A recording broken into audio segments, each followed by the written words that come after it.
Welcome back mga kaaldab. Ito na naman po ang inyong lingkod, si Mr. Destiny.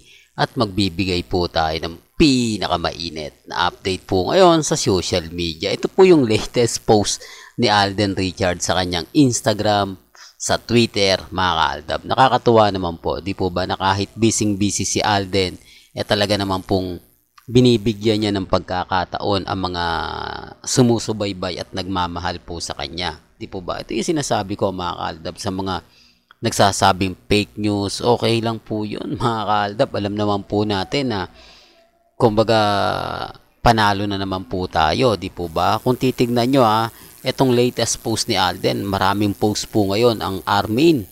Grabe, no? Pero wala naman pong magandang ganap. Siguro nakita nyo na po yung mga video, napanood nyo na, nakita nyo na po yung mga posts, di po ba? At least, lumabas si Alden, nag-post si Alden. Bali-balita ko pa nga po, kahapon pa po itong mga picture na to. Pero ngayon niya lang po inilabas. Di po ba? Kasi alam niya na may ginawa na naman po yung mga sarswela. Nagparamdam na naman po yung sarswela, kaya inunahan niya na po agad. Di po ba? Yan ang kagandahan nyo. Sabi ko nga po sa inyo, dito po sa channel ni Mr. Destiny, kung ano lang po yung latest, kung ano lang po yung trending, agad-agad naman po natin binabato. Agad-agad ko naman po sa inyong pinapakita, di po ba? Kaya nga po yung iba natuwa dahil kahit sobrang busy nga po ni Alden Richards, talaga naman pong, di po ba? Hindi nawawala itong komento po kay Mama Ten. Di po ba? Natatawa po ako rito. Napakaraming mga komento. Iba talaga si Alden Richards, no? Kahit sabihin na natin, sobrang busy ni Alden. Nagagawa niya pa rin po dito. Di po ba?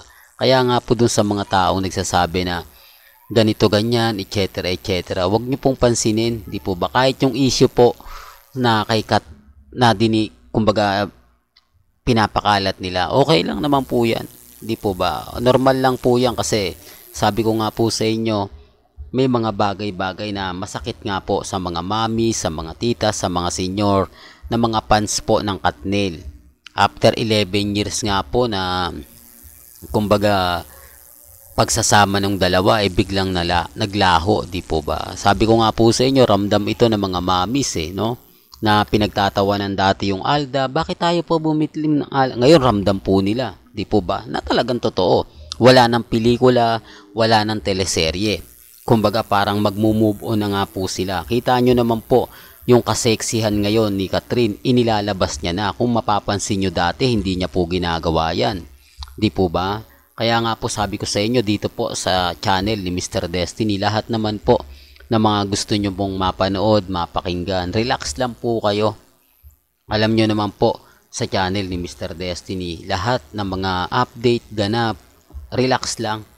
Tapos sasabihin nila, ganito ganyan Mr. Destiny, kumbaga move on na kayo, ganito ganyan, di po ba? Sabi ko nga po sa inyo, may mga bagay-bagay po na mahirap nga pong ipaliwanag. Mahirap po talagang mag-react, mahirap po talagang magkomento. Di po ba? I-remind ko lang po sa mga nagsasabi ng fake news ako, okay lang po yan. Di po ba? Kaya po nagtataka ako doon yung mga nagsasabi na hindi ganyan, ganito, ganon.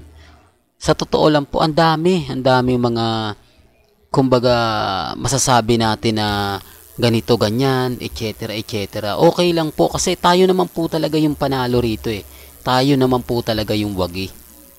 Hindi lang po talaga nila matanggap na may mga bagay-bagay nga po na mahirap nga po talagang ipaliwanag.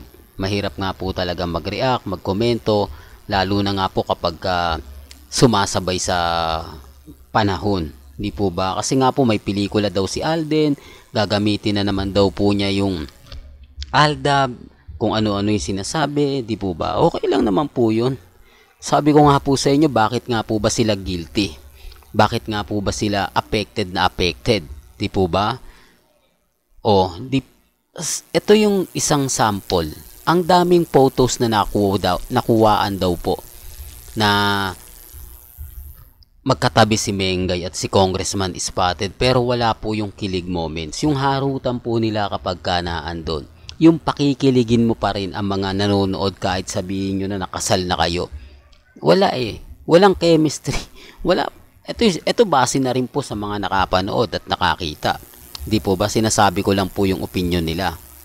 Doon po sa mga taong nagtitiwala po sa atin, mabuhay po kayo hanggang gusto po ninyo. Sa mga walang sawang sumusuporta at nagmamahal po kay Mr. Destiny.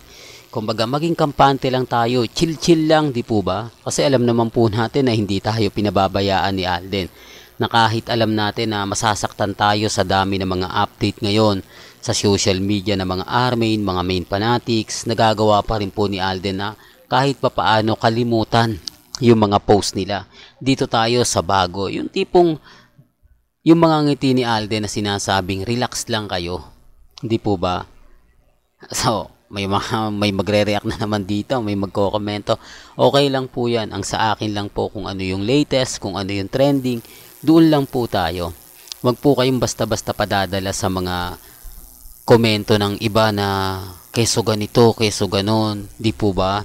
Alam nyo naman po na kapag Sunday is family bonding o private family. Galing naman po kay Alden Richards yan. Di po ba? Yun lang po yung isa sa pinangahawakan natin. Kaya nga po mas marami ang sumisimpatya kapag Sunday na, oh naman Mr. Destiny. Si Alden, sinabi naman ni Father Jeff yan eh. Di po ba? Kada buwan-buwan, nagkukumunyon si Alden Richards. Tapos sasabihin nila hindi daw makadiyos, magagamit. Si Father Jeff na nga po nagsabi. Si Father Jeff na nga po ang nagkukumpisal. Kumunyon po. Pasensya na po. Nagkukumpisal kay Alden buwan-buwan. Di po ba? Tapos sasabihin nila ganito. Hindi po gagamitin ni Alden. Kaya nga po yung sinabi ni Madam Sharon Cuneta. Talagang naba siya ng gusto kasi pinagtatanggol niya ang Aldab. Alam naman po natin na kapag tayo nagtatanggol, magiging bitter lang tayo.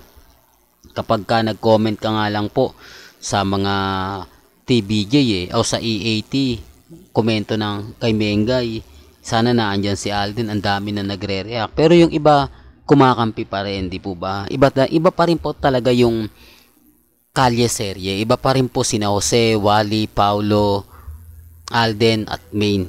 Di po ba? Mas marami pa rin pong sumusuporta sa atin. Kaya lang syempre matagal na yon. Yung iba nakalimutan na, yung iba hindi na po gaano nagre-react. Pero kahit pa paano may simpatya pa rin po tayo. Ang punto ron mga kaaldab, hindi tayo nakakalimutan. Hindi tayo, kumbaga, alam nyo na yung tipong akala natin wala na, akala natin tapos na, yung pala sinusuportahan pa rin po pala tayo. Yung tipong ano man po yung gawin natin, sila pa rin po yung, kumbaga, di po ba? Sabi ko nga po sa inyo dito po sa channel ni Mr. Destiny, kung ano lang po yung latest, kung ano lang po yung trending, dun lang po tayo. Huwag po kayong basta-basta maniniwala sa mga sinasabi at pahayag po ng iba. Ang importante lang naman po kung ano yung latest, kung ano yung trending, kung ano yung mga sinasabi nila, kung ano yung mga bali-balita, updated po kayo. Di po ba?